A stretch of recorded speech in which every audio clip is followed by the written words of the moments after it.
오늘도 함께 예배드리는 우리 모든 성도 여러분들 주님의 이름으로 축복합니다. 이제 예스겔 오늘 이제 세 번째 시간 말씀을 나누려고 하는데요. 오늘 본문의 상황은 참혹한 예루살렘에 되어질 일들을 하나님께서 에스겔에게 말씀하고 계신 장면입니다. 포로로 끌려온 에스겔과 이스라엘 백성들은 그들이 끌려온 예루살렘으로 돌아갈 날만 기다리고 있는 사람들이에요. 언제 우리가 돌아갈 수 있을까? 언제 우리가 그 자리에 가서 다시 하나님 앞에 예배드릴 수 있을까? 그 간절한 소망을 가지고 있는 사람들입니다. 그런데 오늘 하나님께서 주시는 말씀은 그 성의 파괴에 대한 말씀을 주고 계셔요. 이 말씀을 받는 에스겔의 마음이 어땠을까 한번 생각을 해보면 참혹한 미래를 하나님의 말씀으로부터 미리 들어야 되는 에스겔의 마음은 너무나도 힘들지 않았을까라는 생각을 해보게 됩니다.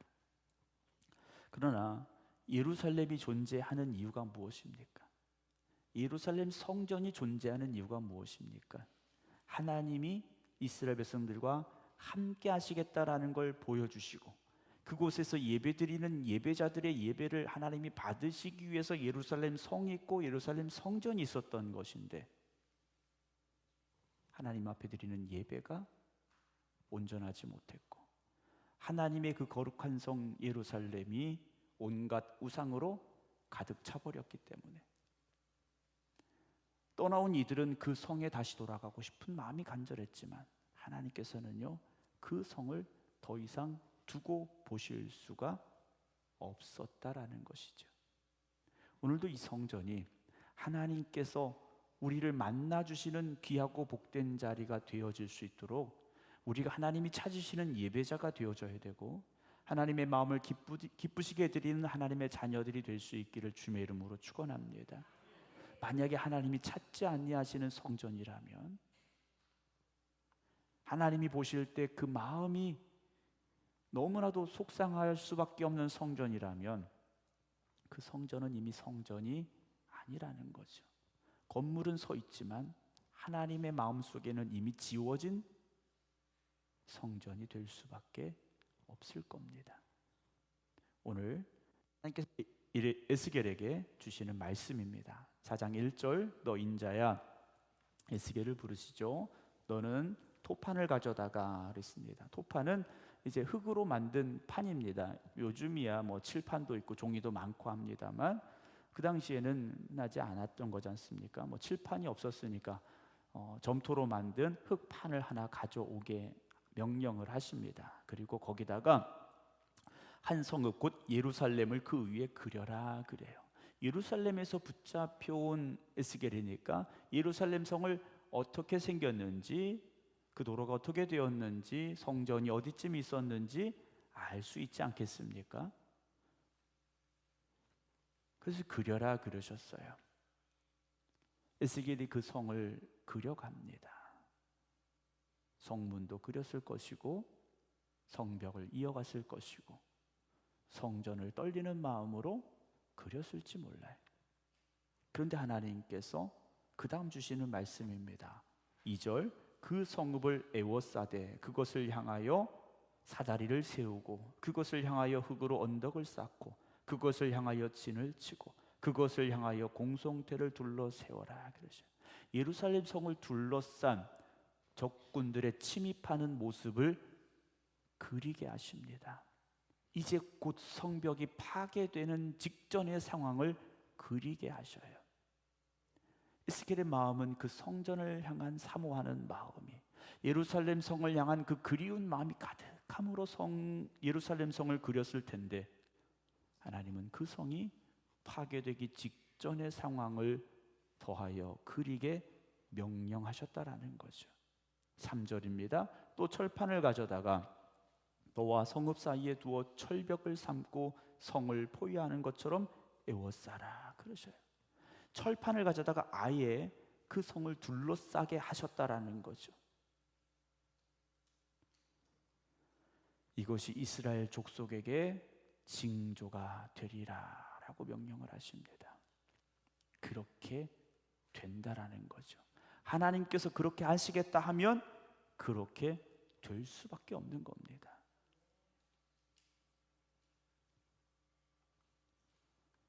하나님의 뜻과 계획하심을 우리는 알 수 없습니다. 그러나 우리를 향하여 하나님께서 선하신 뜻을 품으시고 우리를 향하여 기뻐하실 일들을 계획하실 수 있는 하나님이 되게 하시려면 우리가 하나님의 마음에 합해야 됩니다. 나는 내 마음대로 살면서 하나님은 선하신 하나님, 사랑의 하나님, 은혜의 하나님, 축복의 하나님, 그럴 수 없다라는 거죠. 여러분, 나무는 그 나무가 맺을 열매만 맺습니다. 그렇지 않습니까? 복숭아 나무에서 복숭아 열매만 맺지 않습니까? 사과나무는 사과 열매만 맺습니다. 물론 덧붙이기를 해서 요즘 뭐 다른 것도 열리게 할 수 있긴 하겠습니다만 사과나무는 사과를, 복숭아 나무는 복숭아 열매를 맺습니다. 여러분, 오늘 저와 여러분들은 어떤 열매를 맺고 있습니까? 저와 여러분들이 맺는 열매는 어떤 열매입니까? 하나님께서 우리를 향한 기대를 가지시고 우리를 이 땅에 보내셨고 우리가 맺어야 될 열매를 기대하고 계시는데 우리가 맺고 있는 열매가 정말 그 열매가 맞습니까? 우리 스스로에게 한번 물어봐야 됩니다. 근데 우리는 다 이유가 있어요. 날이 추워서 꽃이 일찍 떨어져서, 그렇죠? 가물어서 열매를 좋지 못하게 맺어서, 또는 전혀 다른 열매를 하나님 앞에 내어놓을 수 있다는 거죠. 여러분, 우리의 상황과 형편을 탓하지 말고요, 내 신앙을 점검해 보시고 뒤돌아보기를 주님의 이름으로 축원합니다. 상황이 다 좋을 수는 없습니다. 이번에도 비가 많이 내렸지 않습니까? 고구마 심어야 되는데 못 심었어요. 네. 우린 다 계획했는데 못 심었지 않습니까? 비가 내리니까 또 추워요. 이유는 많고 변명할 거리는 많습니다. 그러나 신앙은, 믿음은 우리가 변명할 거리, 어떤 힘들고 어려운 상황들을 극복해 나가는 게 믿음이지 않습니까? 성경에 나온 믿음의 사람들은요, 위기 앞에서 더 굳건했다라는 겁니다. 환난 가운데 그 믿음을 더 순전하게 지켜갔다라는 거죠. 근데 우리는 어떻습니까? 별거 아닌 이유에도 게을러지게 되고요, 얼마든지 애쓰면 바꿀 수 있는 상황 앞에서도 난 안 돼, 먼저 포기하게 되는 경우가 있다라는 겁니다. 여러분, 먼저 포기하지 마시기 바랍니다. 내가 포기하지 않으면 하나님께서 힘 주십니다. 내가 놓지 않으면 하나님께서 붙잡을 수 있는 힘을 더 주시는 겁니다. 그런데 내가 먼저 포기하는 거죠. 내가 먼저 안 된다고 낙심하는 겁니다. 4절 봅니다. 너는 왼쪽으로 누워 이스라엘 족속의 죄악을 짊어지되 네가 눕는 날수대로 그 죄악을 담당할지니라. 내가 그들의 범죄한 횟수대로 내게 날수를 정하였나니 곧 390일이니라. 너는 이렇게 이스라엘 족속의 죄악을 담당하고 그 수가 차가운 오른쪽으로 누워 유다 족속의 죄악을 담당하라. 내가 내게 40일로 정하였나니 하루가 1년이니라 말씀을 하십니다.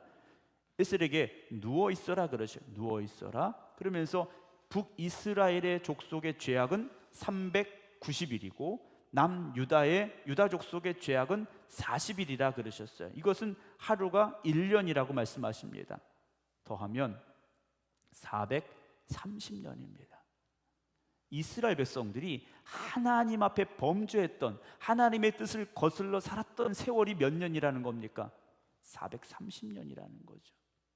이걸 계산하는 기간이 학자들마다 많이 다르긴 합니다만, 그냥 우리는 하나님을 대적했던 이스라엘 백성들이 그렇게 살아왔던 날들이 무려 430년이라는 거죠. 얼마나 긴 세월입니까? 여러분, 우리가 살아가는 평생의 삶 속에 철없던 어렸을 때 빼고 지금까지 살아오시면서 나는 하나님과 얼마나 하나님의 마음에 합하게 하나님과 또 동행하는 삶을 살았는가? 여러분 계산해 보시겠습니까? 우리는 다 자신 있게 나는 평생 동안 하나님과 동행하면서 한 번도 하나님 손을 놓은 적이 없습니다라고 말할 자신이 있습니까? 어느 누구도 그렇지 못하다라는 거죠. 오늘 이스라엘 백성들을 향한 하나님의 이 마음, 하나님의 이 말씀이 얼마나 가슴 아픈 말씀이십니까? 7절입니다. 너는 또 내 얼굴을 에워싸인 예루살렘 쪽으로 향하고 팔을 걷어 올리고 예언하라 그러셔요. 팔을 걷어 올리고 예언하라 하십니다. 수치스럽고 부끄러운 이 상황이지 않습니까? 하나님이 축복하시고 하나님이 함께 하시고 지켜주셔야 되는 이 성을 향한 예언이요, 심판과 멸망이지 않습니까? 그 수치스럽고 부끄러운 심판을 하나님께서 에스겔에게 예언하라 명령을 하셔요. 8절입니다. 내가 줄로 너를 동일이니 네가 에워싸는 날이 끝나기까지 몸을 이리저리 돌리지 못하리라 말씀하십니다. 아무것도 할 수 없다라는 거죠. 하나님의 정해진 이 심판을 향해 가고 있는 예루살렘이 할 수 있는 건 아무것도 없다라는 겁니다. 이미 늦은 겁니다. 돌이키고 회개한다 할지라도 하나님께서는 이미 그들을 향한 심판과 멸망을 진행시키시겠다라는 거죠. 여러분, 할 수 있을 때 하셔야 됩니다. 우리가 충성할 수 있을 때 충성해야 되고요, 우리가 전도할 수 있을 때 전도해야 되고요, 헌신할 수 있을 때 헌신해야 됩니다. 시간은 내 편이냐? 아니지 않습니까? 여러분, 시간은 내 시간이 아니지 않습니까? 하나님이 주신 시간, 여러분 귀하게 사용하시기 바랍니다. 하나님께서 동이시겠다 그러지 않습니까? 묶으시겠다 그러셨어요. 하나님이 묶으셨기 때문에 누가 풀어주셔야 됩니까? 하나님이 풀어주셔야 돼요. 자기들의 힘으로 안 된다라는 겁니다. 여러분, 우리가 하나님께서 우리를 가끔 누르실 때가 있어요. 가끔 꺾으실 때가 있어요. 그때는요, 내 힘으로 해도 안 됩니다. 내가 막 일어서려고 몸부림쳐도요, 그때는 길이 없어요. 보이지 않습니다. 그러나 어느 순간 하나님께서 누르신 것을 풀어주실 때, 묶은 것을 풀어주실 때, 그때는요, 아침 해가 떠오르듯이요, 하나님이 놀랍게 역사하시는 일들이 일어나고 우리를 세워주시고 회복시켜 주시는 역사가 일어남을 여러분 믿으시기 바랍니다. 9절입니다. 너는 밀과 보리와 콩과 팥과 조와 귀리를 가져다가 한 그릇 삶고 너를 위해 떡을 만들어 네가 옆으로 눕는 날 곧 390일 동안 먹되라고 말씀을 하셔. 밀과 보리, 콩과 팥과 조와 귀리를 가져다가, 야, 잡곡밥 맛있게 먹겠다. 여러분, 이게 아닙니다. 밀로 빵을 만들어야 돼요. 그런데 밀이 적어진 거죠. 포위를 당했으니까 성 안의 곡식이 떨어진 겁니다. 그래서 먹을 수 있는 것 이것저것 다 해서 겨우 한 그릇 만드는 거예요. 그리고 그걸 빵을 만들어 옆으로 누워있는 날 동안 먹어라 그러셨는데 10절입니다. 너는 음식물을 달아서 하루 20세겔씩 때를 따라 먹어라 그러셨어요. 우리가 쓰는 단위가 아니니까 잘 모르죠. 얼마큼 되느냐? 하루에 먹을 수 있는 빵의 무게가 약 200g입니다. 그냥 우리가 빵 한 덩어리 이렇게 생각하시면 돼요. 마트에 가서 또는 빵집에 가서 먹는 빵 한 덩어리 생각하시면 됩니다. 하루에 먹을 수 있는 것이 그것밖에 안 된다라는 거죠. 그런데 이것도요, 시간이 지나면서 어떻게 됩니까? 점점 줄어서 먹을 게 없어요. 결국 어떻게 됩니까? 아들을 잡아먹고 아버지를 잡아먹고 성 안에 이런 비참한 상황이 일어나게 될 것을 오늘 읽어드린 말씀 속에 기록해 주고 계셔요. 11절입니다. 물도 6분의 1흰씩 되어서 때를 따라 마셔라 그러셨어요. 우리 500ml 생수병보다 조금 더 많은 양입니다. 하루에 먹을 수 있는 물이 그것밖에 안 된다라는 거예요. 성이 포위가 되었으니 양식도 물도 점점 떨어져 갈 수밖에 없다라는 거죠. 12절 너는 그것을 보리떡처럼 만들어 먹되 그들의 목전에서 인분 불을 피워 구울지니라 그러셨어요.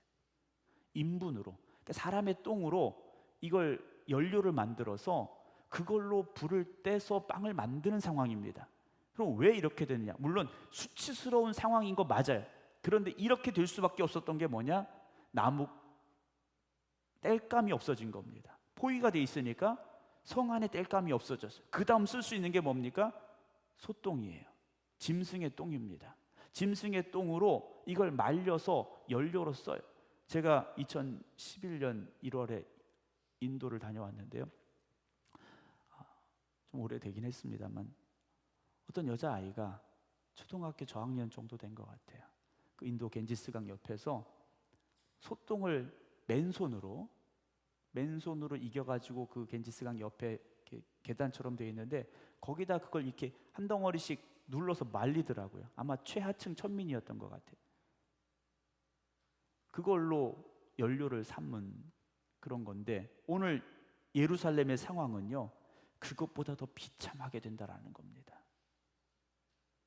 13절 또 여호와께서 이르시되 내가 여러 나라들로 쫓아내어 흩어버릴 이스라엘 자손이 거기서 이같이 부정한 떡을 먹으리라 하시기로 내가 말하되 주 여호와여 나는 영혼을 더럽힌 일이 없었나이다. 어려서부터 지금까지 스스로 죽은 것이나 짐승에게 찢긴 것을 먹지 아니하였고 가증한 고기를 입에 넣지 아니하였습니다. 그러니까 지금 에스겔에게 예루살렘이 그렇게 될 거니까 너도 여기서 그렇게 만들어 먹으라고 하신 거예요. 사람 똥으로 연료를 삼아서 빵을 구워 먹으라고 하신 거예요. 에스겔이요, 하나님 그건 도저히 못하겠습니다. 내가 밀과 보리 여러 가지 섞어서 빵을 만들어서 그 조금씩은 먹을 수 있겠지만 차마 인분으로는 그걸 할 수 없습니다. 하나님 앞에 간청을 해요. 그랬더니 15절에 하나님께서 말씀하시죠. 보라 쇠똥으로 인분을 대신하기를 허락하노니 라고 말씀을 하셔요. 근데 하나님께서요 에스겔에게 대답해 주신 거예요. 그래 네가 인분으로는 못하겠다고 하니까 차마 거기까지는 네가 못하겠다고 하니까 소똥으로 만들어 먹어라. 하나님께서요 허락해 주셔요. 정결한 자의 기도에 하나님께서요 응답해 주고 계십니다. 에스겔의 기도를 그냥 들어주신 게 아니에요. 에스겔의 이 말을 보세요. 다시 봅니다. 14절 주 여호와여 나는 영혼을 더럽힌 일이 없었나이다. 어려서부터 지금까지 스스로 죽은 것이나 짐승에 찢긴 것을 먹지 아니하였고 가증한 고기를 입에 넣지 아니하였으며 난 하나님 앞에 정결하게 살려고 최선을 다했던 사람인데 하나님 그 부정한 일만큼은 내가 하지 않기를 원합니다. 기도할 때 하나님께서 응답해 주신 겁니다. 여러분 우리의 기도를 하나님이 무조건 들어주셔야 되는 거 아닙니다. 여러분 우리가 기도한다고 하나님이 무조건 오케이 해주시는 게 아니라는 거예요. 내가 기도 제목이 있어서 40일 금식하면서 기도했으니까 하나님 반드시 들어주셔야 된다. 그렇지 않습니다. 100일 작정하여 기도했으니까 하나님 반드시 들어주셔야 된다. 아니라는 거예요. 여러분 기도하기 전에 하나님 앞에 바로 서는 믿음의 삶을 살아가시기 바랍니다. 하나님이 기뻐 받으실 기도자의 삶을 우리가 먼저 살아가야 되지 않겠습니까? 16절입니다. 여호와께서 또 내게 이르시되 인자야 내가 예루살렘에서 의뢰하는 양식을 느리니 그래서 예루살렘에서요 양식을 의지하며 사는 겁니다. 예루살렘의 부귀와 영화를 의지해서 그걸 끊어 버리시겠다라는 겁니다. 여러분 오늘 여러분들이 의지하고 있는 것이 무엇입니까? 오늘 여러분들이 의지하고 있는 게 무엇입니까? 하나님께서 그걸 끊어버리실 수 있다는 거예요. 백성이 근심 중에 떡을 달아 먹고 두려워 떨며 물을 데워 마시다가 그래요. 떡 한 덩이를 먹으면서도요 벌벌 떨면서 떡을 먹는 거예요. 물을 마시면서도요 덜덜 떨면서 마시는 거예요. 여러분 하나님이 주시는 그 은혜 가운데 살아갈 때 감사함을 고백하시기 바랍니다. 물론 저나 여러분들이 엄청나게 재산이 많지는 않습니다. 그러나 일용할 양식을 주시는 것으로도 우리는 감사할 수 있어야 됩니다. 하루라는 이 삶을 건강하게 살아갈 수 있는 것도 감사하시기 바랍니다.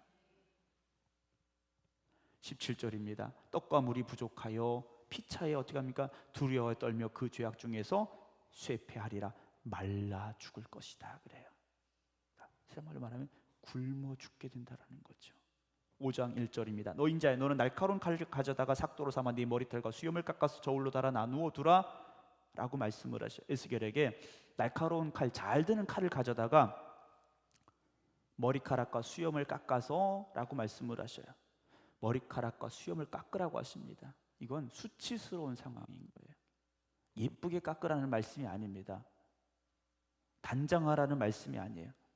수치스러운 상황을 지금 에스겔에게 또 명령하셔요. 근데 그걸 저울로 달아서 3분의 1씩 나누게 하시는데요. 2절 그 성읍을 에워싸는 날이 차거든 너는 터럭 3분의 1은 성읍 안에서 불사르고 3분의 1은 성읍 사방에서 칼로 치고 또 3분의 1은 바람에 흩으라 내가 그 뒤를 따라 칼을 빼리라 라고 말씀을 하십니다. 이 말씀이 무슨 말씀입니까? 12절 봅니다. 12절 너희 가운데 3분의 1은 전염병으로 죽으며 기근으로 멸망할 것이요 3분의 1은 너희 사방에서 칼에 엎드러질 것이며 3분의 1은 내가 사방에 흩어버리고 또 그 뒤를 따라가며 칼을 빼리라 말씀하셔요. 여러분, 하나님께서 우리를 이끌어 주시고 우리를 뒤따라오시며 도와주시고 보호해 주셔야 되는데 하나님께서 그 뒤를 따라가며 칼을 빼겠다고 하십니다. 여러분, 너무나도 두려운 말씀이에요. 하나님께서 예루살렘을 그렇게 멸망시켜 버리시겠다고 지금 말씀하고 계시다라는 거죠. 하나님의 단호한 심판입니다. 하나님은 사랑의 하나님이시지만 징계하시고 심판하실 때는요 단호하시다라는 거죠. 3절입니다. 너는 그 터럭 중에서 조금을 네 옷자락에 싸고 라고 말씀을 하십니다. 모든 심판과 멸망이 완전한 멸망을 말씀하시는 게 아니에요. 그 중에 남은 자들을 두게 하신다라는 거죠. 여러분, 하나님께서는요 남은 자들을 두십니다. 여러분, 오늘 이 시대의 남은 자들이 여러분들이 되시기 바랍니다. 남은 자들의 사명이 뭡니까? 다시 새 순을 돋아내야 됩니다. 다시 자라나야 됩니다. 그것이 우리의 사명이지 않겠습니까? 교회가 여러 가지 많은 어려움 속에 처했습니다. 우리가 잘못한 일도 있고 또 세상에 그런 흐름도 있었고 여러 가지 많은 것들이 있지만 결국은 교회는 다시 일어서야 됩니다. 하나님의 교회는 다시 일어서야 이 세상에 빛이 되고 소금이 될 수 있지 않겠습니까?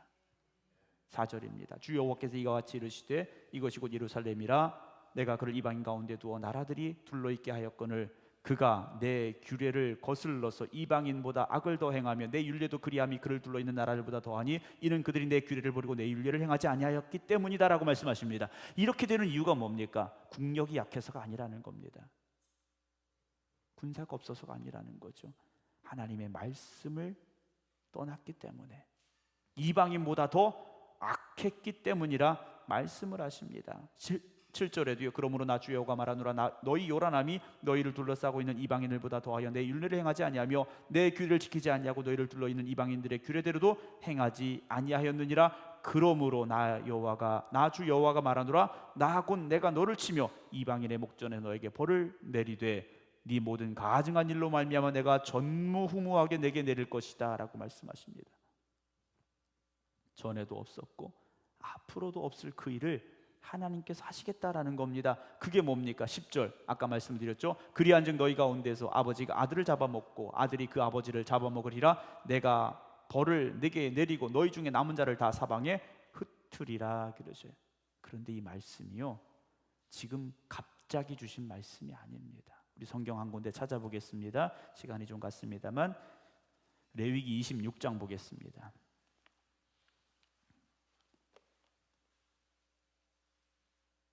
구약성경 189쪽입니다.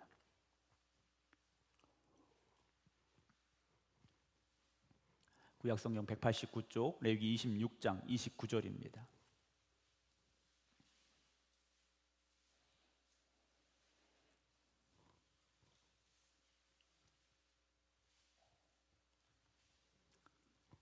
하나님의 말씀에 이스라엘 백성들이 청종하지 않을 때, 즉 듣고 순종하지 않을 때 그 앞에 많은 말씀들이 나와요. 많은 말씀들이 나오는데 집에 가서 한번 읽어보시고요. 29절 봅니다. 너희가 아들의 살을 먹을 것이요 딸의 살을 먹을 것이며 라는 말씀이 나옵니다. 출애굽한 이스라엘 백성들에게 이미 광야에서 하나님께서 주셨던 경고의 말씀이에요. 이미 그들은 이 말씀을 들었던 사람들이라는 것. 물론 시간은 지났고 세대는 바뀌었지만 이미 하나님께서 주셨던 말씀이에요. 이스라엘 백성들이 하나님의 주셨던 그 계명, 그 말씀을 지켰더라면 이런 일이 벌어졌겠습니까? 아니라는 거죠. 본문 말씀 다시 돌아갑니다. 에스겔 5장 11절 그러므로 나 주여가 말하노라 내가 나의 삶을 두고 맹세하노니 네가 모든 미운 물건과 모든 가증한 일로 내 성소를 더럽혔은즉 나도 너를 아끼지 아니하며 긍휼을 베풀지 아니하고 미약하게 하겠다라고 말씀하십니다. 여러분, 하나님의 성전을 성전답게 만들어가는 건 우리의 사명입니다. 그러려면 우리가 하나님이 기뻐하시는 삶을 살아야 됩니다. 성전을 깨끗하게 청소했다고 거룩해지는 게 아닙니다. 우리가 거룩한 산제물이 되어질 때 이 성전을 통하여 하나님이 영광 받으심을 잊지 마시기 바랍니다. 하나님 우리에게 긍휼을 베풀시길 원하세요. 우리의 힘이 되길 원하십니다. 그런데 이스라엘 백성들이 그렇게 살지 않았기 때문에 지금 이런 일이 벌어지는 거죠. 12절 말씀 아까 드렸고요. 13절입니다. 이와 같이 내 노가 다한즉 그들을 향한 분이 풀려서 내 마음이 가라앉으리라. 하나님께서 이걸 다 하시고 나면 하나님의 분이 풀려서 하나님의 마음이요 가라앉을 것 같다라고 말씀을 하십니다. 여러분, 우리는요 하나님의 마음을 잠언 25장에 나오는 말씀처럼 시원하게 해드리는 사람이 되어져야 됩니다. 하나님이 보실 때 이게 답답해가지고 어떻게 하실 수 없는 그런 마음을 갖게 하시는 사람들이 아니라 정말 하나님께서 우리 생각교회를 보실 때, 우리 생각교회 성도들을 보실 때 그 마음이 시원해지시기를 우리가 사모하며 힘쓰기를 주님의 이름으로 부탁을 드립니다. 우리 주변에도 그런 사람 있잖아요. 네.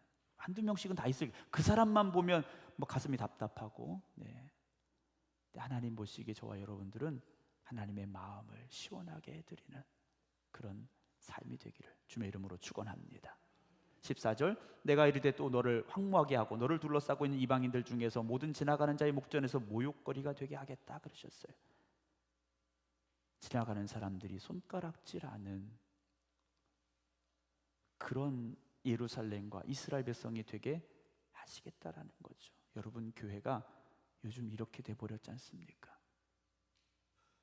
교회가 세상의 본이 되어지고 야, 교회 가야지 이렇게 말할 수 있어야 되는데 교회를 향한 세상의 눈초리는 그렇지 않습니다. 15절입니다. 내 노와 분과 중한 책망으로 내게 벌을 내린즉 너를 둘러싸고 있는 이방인들에게 네가 수치와 조롱거리가 되고 두려움과 경고가 되리라 말씀을 하셔요. 두려움과 경고가 되리라. 야, 예루살렘 성도 하나님이 저렇게 하셨더래. 하나님께서요 경고하고 계시는 겁니다. 오늘 우리도 경고거리가 되어서는 안 됩니다. 믿음의 본이 되시기 바랍니다. 16절입니다. 내가 멸망하게 하는 기근의 독한 화살을 너희에게 보내되 기근을 더하여 너희가 의뢰하는 양식을 끊을 것이라. 내가 기근과 사나운 짐승을 너희에게 보내 외롭게 하고 너희 가운데 전염병과 살육이 일어나게 하고 또 칼이 너희에게 임하게 하리라. 나 여호와의 말이라. 하나님께서 말씀하십니다. 사랑하는 성도 여러분, 오늘 이 경고의 말씀이 우리를 향한 말씀이 안 되리라 우리가 장담할 수는 없습니다. 그러나 그렇게 되지 않도록 하나님이 기뻐하시는 일에, 하나님이 영광 받으시는 일에 더욱 힘쓰는 우리 모두가 되기를 원합니다. 지금까지 잘 해오셨습니다. 지금보다 더 힘쓰시고 더 노력하시기 바랍니다. 그래서 우리 생각교회가 이 지역에서 모든 믿는 자의 본이 되는 교회가 되어지고 믿지 않는 자들에게 하나님의 영광을 드러낼 수 있는 그런 교회가 되기를 주님의 이름으로 축원합니다. 드러낼 수 있는 그런 교회가 되기를 주님의 이름으로 축원합니다.